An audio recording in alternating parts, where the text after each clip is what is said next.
Le clean deadlift. Le but du jeu, ça va être de te mettre sur la même position que tu peux avoir sur ta position de départ du clean. Donc peu importe, que ce soit très assis ou un petit peu plus redressé, il faut vraiment que ce soit une position confortable. On ne vient pas chercher là à faire un deadlift, on vient vraiment chercher à se positionner sur cette même position du clean. Au niveau du mouvement, peu importe, que ce soit pied serré, dans une position de départ pied serré ou largeur de réception pour faire du no-fit, il faut que tu sois confortable. On va essayer de faire le hook grips quand on attrape le pouce avec la barre. À partir de là, donc je tiens à peu près un pouce de largeur après les hanches. Généralement, c'est la position que tout le monde a.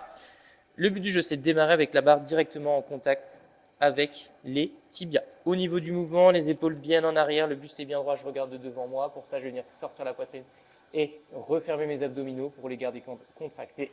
À partir de là, le but du jeu est de venir se redresser, non pas en redressant les fesses, mais en poussant dans le sol comme pour faire un squat. Et ce qui va se passer, c'est qu'on va chercher à contrôler ce mouvement. Donc je suis ici, je pousse dans le sol et dès que j'ai passé les genoux, je viens presser cette barre contre mes cuisses pour ensuite me mettre debout.